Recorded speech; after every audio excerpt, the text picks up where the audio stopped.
2024 లేదా 25లో డిగ్రీ లేదా బీటెక్ చదివారా? సాఫ్ట్వేర్ జాబ్ కోసం ఎదురు చూస్తున్నారా? అయితే కోడ్ జ్ఞాన్ 100 డేస్ కోర్సులో చేరండి, జాబ్ సాధించండి.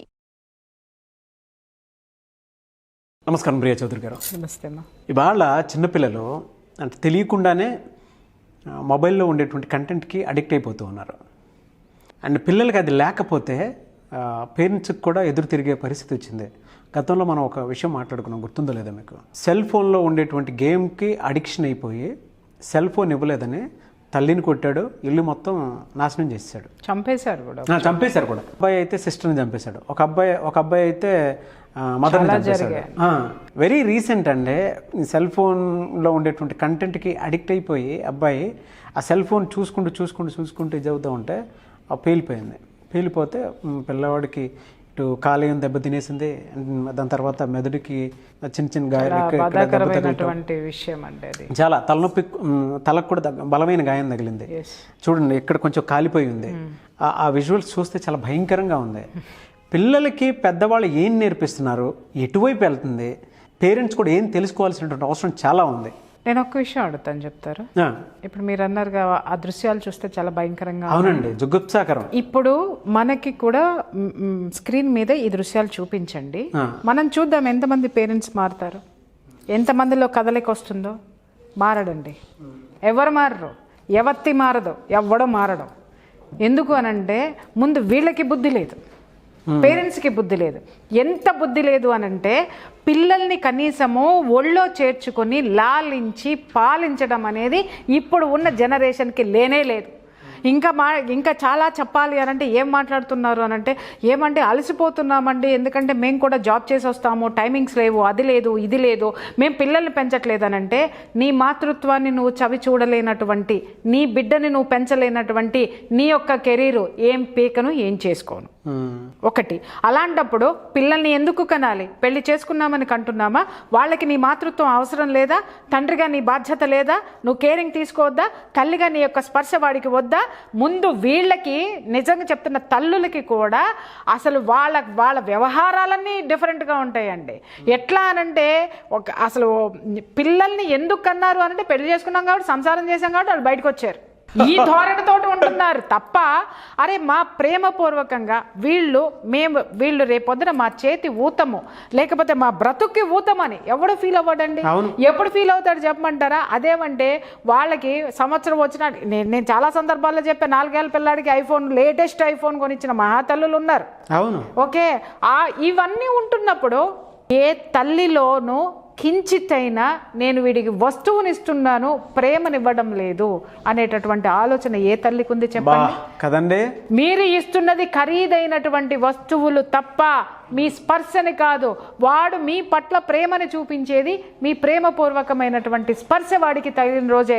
ఎక్కడ తగలాలి? వాడి శరీరానికే కాదు, వాడి మనస్సుకు కూడా తగలాలి. ఎప్పుడైతే కన్న తల్లి ప్రేమగా వాడిని హత్తుకుంటుందో, అద్భుతమైనటువంటి ఆ యొక్క వైబ్రేషన్స్ ఏవైతే ఉంటాయో, లవ్ హార్మోన్స్ ఏవైతే ఉంటాయో, వాడిలో డెవలప్ అయ్యి, లేదా ఆ పిల్లలో డెవలప్ అయ్యి తల్లిదండ్రుల పట్ల ఒక విధమైనటువంటి అనురాగము, ఆప్యాయత వాళ్ళ పట్ల ఏర్పడుతుంది. ఇవాళ దేనికి ఓపిక లేదు, ఎవరికి తీరిక లేదు. నిన్నగాక మొన్న ఒక ఇన్సిడెంట్ అండి. చిన్న పిల్లోడు, ఒక 4 years ఉంటే, తండ్రి ఆఫీస్ నుంచి బయటకు వచ్చాడు. ఇంట్లోకి రాగానే వాడు పిల్లోడు ఎగురుకుంటే వెళ్ళి నాన్న అంటే, హే ఉండ్రా అని చెప్పేసి వాడిని పక్కకు దోసేసి గబగబా పోయేసేసి, వాడు ఫ్రెష్గా అయిపోయి, వాడు ఒక ఈవినింగ్ దాన్ని ఏమంటారు, స్పోర్ట్స్ ట్రాక్ ఒకటి వేసేసుకొని ఆ బ్యాడ్మింటన్ పట్టుకొని ఊపించుకుంటూ బ్యాడ్మింటన్కి పోతున్నాడండి. వాడు పాపం మొహం అంతా ఇంత చేసుకొని ఇస్రోం అనుకుంటూ తండ్రి కేసు ఉసూరం అనుకుంటూ చూస్తున్నాడు. వీడికి బ్యాడ్మింటన్ ఆడుకోవడానికి వీడికి స్వేచ్ఛ కావాలి, మరి నువ్వు కనిపడేసిన అడిగి నీ ప్రేమ అక్కర్లా? అవును, నీ ప్రేమ అవసరం లేదా? బ్యాడ్మింటన్ లో నువ్వు వెళ్ళడానికి నీ ఫ్రెండ్స్ వెయిట్ చేస్తున్నారు, నువ్వు పోతున్నావు. నీ కోసం పొద్దున్న నుంచి సాయంత్రం వరకు నీ కొడుకు వెయిట్ చేస్తున్నాడు. వాడికి నువ్వు ఇచ్చేటటువంటి ప్రేమ, నువ్వు ఇచ్చేటటువంటి టైము ఎంత ఉంది, ఎంత శాతం ఉంది, అది నీకేమన్నా అర్థమవుతుందా? ఇప్పుడు ఏంటి అనంటే, ఎవరికి వాళ్ళు తన కోసం బ్రతకడం నేర్చేసుకున్నారు నాగరాజు గారు. ఆ బ్రతకడంలో ఏంటి అనంటే, వీడు కూడా చేతిలో సెల్ ఫోన్ లాగాను, లేకపోతే ఇంట్లో ల్యాప్టాప్ లాగాను, లేకపోతే ఖరీదైనటువంటి కార్ లాగాను వీడు కూడా ఒక వస్తువు, బిడ్డ కూడా ఒక వస్తువు అయిపోయినాడు. కాబట్టి ఏంటి అంటే, వాడి మొహాన ఒక ట్యాబో వాడి మొహాన్ని ఒక సెల్ ఫోనో పడేస్తే ఇప్పుడు చిన్న చిన్న పిల్లలందరూ అనమాట అది బొమ్మ పెట్టు అని ఆ బొమ్మ పెట్టించుకొని ఆ బొమ్మ ఇంకొకటి బొమ్మ ఒకటే పెట్టించడం కాదు, వాళ్ళు ఎంత ఆడతారంటే నా మెడిటేటర్ కూతురు ఉంటుంది, అది ఎంత తెలియగలదంటే దానికి ఎంత 3 years ఉంటాయి, అది ఇలా అనగానే అవి వస్తాయి కదా, వాటిలో దానికి ఇష్టం వచ్చింది పెట్టేసుకుంటారు. అవును, క్లిక్ చేసేసుకుంటుంది.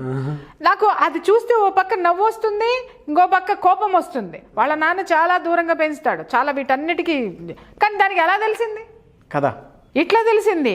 అంటే మనము వాళ్ళకి ఇవ్వవలసింది ఇంకా చాలా ఉంది నాగరాజు గారు. వాళ్ళు వస్తువుల్ని మర్చిపోయి మనల్ని అంటి పెట్టుకొని ఉండాలి అని అంటే చాలా విషయాల్లో చాలా టైము వాళ్ళని అంటి పెట్టుకుని ఉండాల్సినటువంటి అవసరం ఈరోజు చాలా ఉంది. నిజంగా చెప్తున్న పేరెంట్స్ ఏ కొంచెం గ్యాప్ పిల్లలకి పేరెంట్స్కి మధ్య వచ్చిందో పిల్లలు దాన్ని చాలా పెద్ద చేసేసుకుంటున్నారు. ఎందుకు అనంటే ఆ గ్యాప్ మధ్యలో ఈ సెల్ ఫోన్స్ వచ్చేస్తున్నాయి, ఆ గ్యాప్ మధ్యలో ఇంకా వేరే వచ్చేస్తున్నాయి, ఆ గ్యాప్ మధ్యలో జలసీలు, విపరీతమైనటువంటి పోకడలు పిల్లలు పోతున్నారు. ఈరోజు టీనేజ్ పిల్లలకు వచ్చేసరికి మీరు చూడండి, ఒక్కసారి స్టేటస్లు చూడండి. ఆ టీనేజ్ పిల్లల్లో మా ఇంట్లో కూడా వేరే నేను ఎక్కడెక్కడో చెప్పాల్సిన ఉదాహరణ ఏం అవసరం లేదు. ఎక్కడ ఏంటి అని అంటే ఫ్రెండ్స్ ఒకటి పెట్టారు అనంటే వీళ్ళు ఎమ్మటే ఇంకొకటి పెట్టారు, వీళ్ళు ఇంకొకటి పెట్టారు, అదొక డిజార్డర్ కదా, సిండ్రోమ్. ఇమీడియట్ గా నేను ఒక్కటే నాగరాజు గారు, మా ఇంట్లో నేను ఒక స్ట్రిక్ట్ పెట్టింది ఏంటి అని అంటే సెల్ ఫోన్ నీ చేతిలో ఉంటే నేను బయట ఉంటా, నేను ఇంట్లో ఉంటే సెల్ ఫోన్ లాకర్లో ఉండాలి. ఈ రెండిట్లో ఏదో ఒకటి చూస్ చేసుకుంటే హాలిడేస్ అప్పుడు ఇస్తే అక్కడ ఒప్పందం కుదిరింది అనమాట. అంటే శనివారం సాయంత్రం ఇస్తే మళ్ళీ ఆదివారం సాయంత్రం నాకు హ్యాండ్ ఓవర్ అవుతుంది. ఆ శనివారం ఆదివారం లోపు ఎందుకోసం కావాలి అని అంటే వీళ్ళు కూడా బాగా కష్టపడిపోతున్నారు కదా, స్కూల్లో ఫస్ట్ ర్యాంకులు స్టేట్ ర్యాంకులు తెచ్చుకొని, మరి ఆ బుర్రంతా హీట్ ఎక్కిపోయి ఉంటుంది కదా, అందుకోసం అని చెప్పేసి రిఫ్రెష్నెస్ కోసం ఎవరైనా ఫ్రెండ్స్తో మాట్లాడుకోవడానికి ఆ శనివారం సాయంత్రం నుంచి ఆదివారం సాయంత్రం వరకు ఫోన్ కావాలి. కనీసం పోన్లే వారానికి 6 రోజులన్నా నా దగ్గర ఉంటుంది కదా ఫోను, కనీసం ఒక్క రోజు ఉంది కదా అక్కడ తీసుకొచ్చా, ఇంకా ముందు దాన్ని ఇంకెంత టైట్ చేస్తానో తర్వాత సంగతి. అర్థమైందండి. ఇప్పుడు నేను బయటకు వచ్చేస్తున్నా, మా బాబు ఇంట్లో ఉంటుంది, ఎవరో ఒకళ్ళు ఉంటారు తనకి తోడుగా ఉంటారు, వాళ్ళతో ఇష్టమైతే ముచ్చట్లు పెడుతుంది, లేదంటే దీంతో ముచ్చట్లు పెడుతుంది. అంతేనా?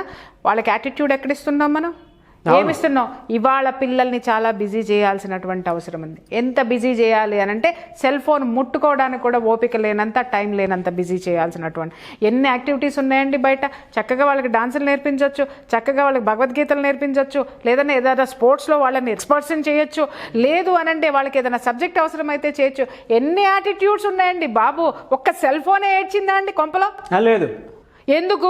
ఇక్కడ కూడా చెప్తాను, ఇవి నేర్పిస్తే అమ్మ బాబు తీసుకెళ్ళి వదిలేసి రావాలి కదా, మళ్ళీ వీళ్ళకి ఒళ్ళు పొరుగు కదా ఆ పనులు చేయడము. అందుకని ఇది చేతిలో పెట్టేసి మూసుకొని కూర్చుంటారు. ఎందుకు? దీనికి తెలవదు, ఇది కూడా బయటికి పోదు, ఆడి ఫ్రెండ్స్ ఉంటారు.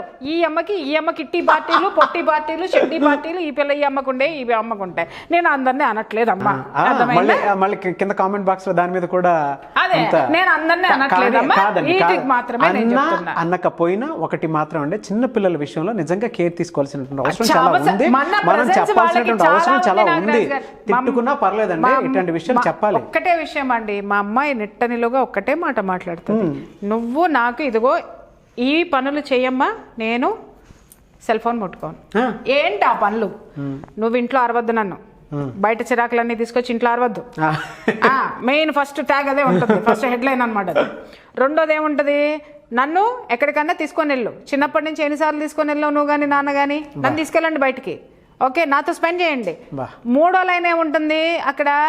నాకు ఏదైనా ఇష్టమైనటువంటి ఫుడ్ ఏదైనా ఉందంటే దాన్ని శ్రద్ధగా వండి పెట్టు. ఐదోది ఏముంటుంది అక్కడ?